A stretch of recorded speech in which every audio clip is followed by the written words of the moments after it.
Bitcoin had a little bit of an update yesterday, a little bit of a down day today. All I'm doing, and I like to keep things simple. You guys know that, right? If you want to know what I am watching on Bitcoin, I'm watching this trend line and the potential for the flag pattern to break. If that happens, 38,000's on tap. If it holds and starts to move up, that would be very, very, very bullish for Bitcoin in the near term. Keep pressure on inflation, which ultimately makes it very hard for central banks to cut aggressively. Not going to say they can't cut a little bit. They'll throw the market a bone, right? But can they cut down to levels that the market wants? Wait a minute, everyone. Get ready for the ultimate crypto investing website, the Bitcoin Seller. It's your golden ticket to an exclusive insiders club. Expert predictions, on-chain data, and breaking news, all for you.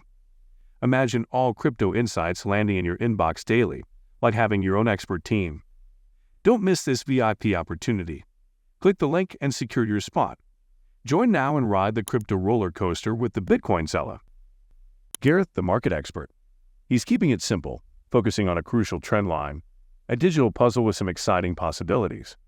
If the flag pattern unfolds, we might see Bitcoin hitting 38,000. But if it holds tight and goes up, the crypto world will be buzzing with positivity. Gareth's secret weapon against inflation's grip on central banks. Well, that's a teaser we can't wait to explore. But no more waiting. Let's dive deeper into the talk with Gareth Soloway. Take a look at Bitcoin. Bitcoin had a little bit of an update yesterday, a little bit of a down day today. All I'm doing, and I like to keep things simple. You guys know that, right? But all I'm doing here is watching a trend line from here right to these lows all along here. Okay? Now, we're still holding this level. So that, if you're a bull, that's what you want to see. You want to see this level hold, and you want to see price move back and retest this high pivot. On the other side, what do you want to do? Like, what do you have to be aware of? And what I'm watching, and I'm continuing, and I went over this in yesterday's stream about bear flags. I talked about an immature bear flag versus a mature bear flag. Right now, this is still considered an immature bear flag, but it is more mature now than yesterday. Every day that goes by, a bull flag or bear flag will mature because you get one more candle. And right now, we got yesterday's candle and today's candle. And what we have to watch is, are we starting to make this sort of pattern here on the charts? Now, the fact is that an immature pattern basically tells us that probabilities of it playing out are less likely than a mature pattern. So right now, it's still kind of in that gray zone. Will it pop back up here, or will the bear flag continue and break down like that? And again, as a technician, that's exactly like, if you want to know what I am watching on Bitcoin, I'm watching this trend line and the potential for the flag pattern to break. If that happens, 38,000's on tap. If it holds and starts to move up, that would be very, very, very bullish for Bitcoin in the near term. I just want to show you the Ethereum chart. I know you guys generally like when I go over Ethereum every once in a while. The only thing on Ethereum that I'm paying attention to, guys, is this beautiful channel. I got to show you guys this because it's so freaking awesome. I love channels and I love charts. So all I'm doing here is I'm connecting all of these lows, right? So all across these lows, that little upsloping line, I drag a parallel right up here and look at the high on the chart of Ethereum. What did we just achieve, right? So you have the lows here, which I talked about. That was the initial, right all the way through here, that trend line. Perfectly parallel to that high. What does that give us? It gave us that high. So right now, as of Ethereum, you're trading within a channel, an upsloping channel, but still you're within a channel. So we know this is resistance as of now. And if it were to fall, I mean, you'll have support here, you'll have support here, you'll probably even have some support here, but this would be your max downside right here. That would be actually where I would be a buyer. I would absolutely love to grab some Ethereum if it ever got back to, let's say, 1,700 or so. But in the meantime, you just watch that channel and see how it kind of progresses. Gold is just continuing to chop just underneath this big trend line here. A little bit of a downward move the last couple days, but nothing to get my attention as of now. The dollar's going up, therefore gold is pulling back a fraction. That's fine. I still think we have a big breakout coming on gold in the not-too-distant future. Gareth Soloway, our experienced guide, takes us back into the Bitcoin maze. It's like a dance between ups and downs, and Gareth is here to simplify the spectacle. The trend line, acting like a lifeline for the bulls, gracefully stretches from high points to low points. Bulls get ready to celebrate if it holds ground, but keep an eye out for the bear flags casting shadows over the crypto world. Gareth, the financial storyteller, breaks down the mystery of immature versus mature bear flags, painting a colorful picture of daily changes. Bitcoin, Ethereum, gold, and the dollar, each playing a role in this captivating financial story.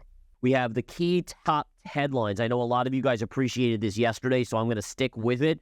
I think that, again, going through these very short order gives you a rundown of everything from basically yesterday, the market's closing, all the way through today as of right now live. All right, so top market blast. UK inflation yesterday, or in the overnight, kind of this morning period, coming in at 4%. That was higher than expected. It was driven by airline increases in fares as well as tobacco. But the key here is that you're starting to see a little uptick in inflation in various places. Last week, we saw the CPI data uptick, then the PPI was down. But again, watch to see what happens as these commodities continue to trade. Do they keep pressure on inflation, which ultimately makes it very hard for central banks to cut aggressively? Not going to say they can't cut a little bit. They'll throw the market a bone, right?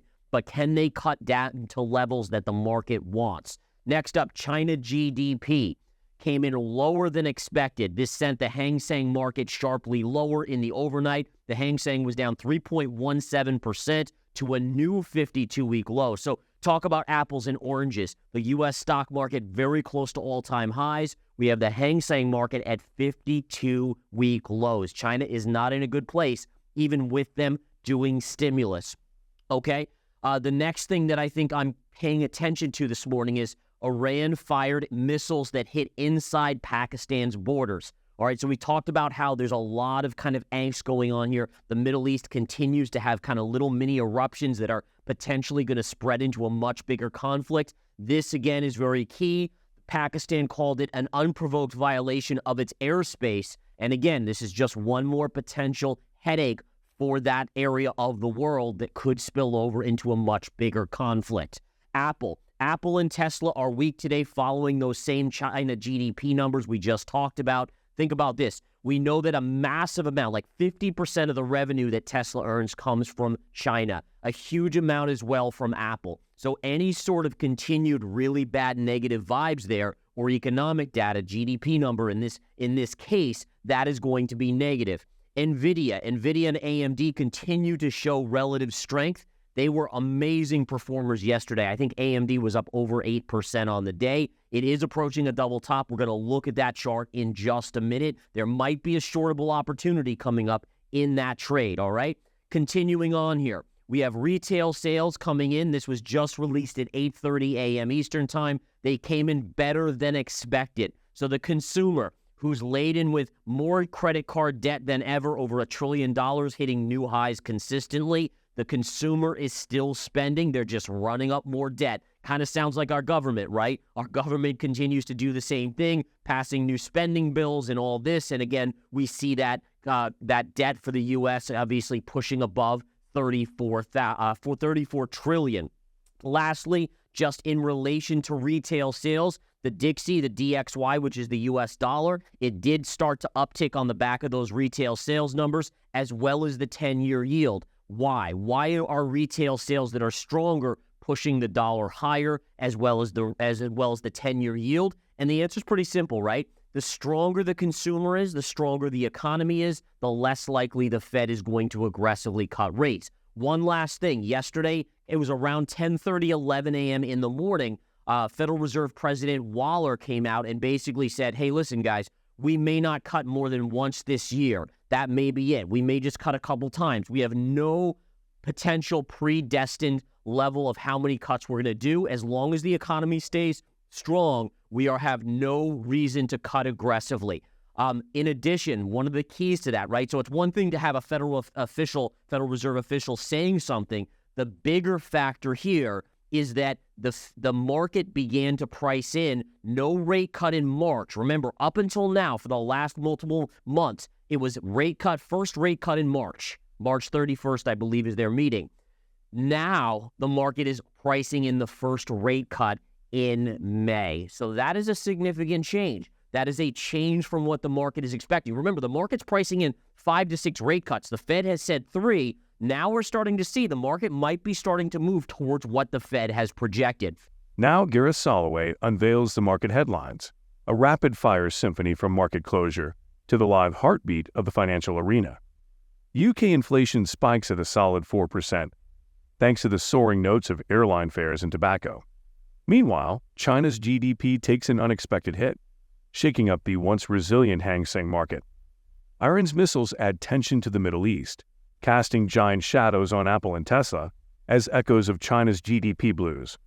Yet, in the market storm, Nvidia and AMD emerged as valiant warriors, showing strength in the financial battlefield.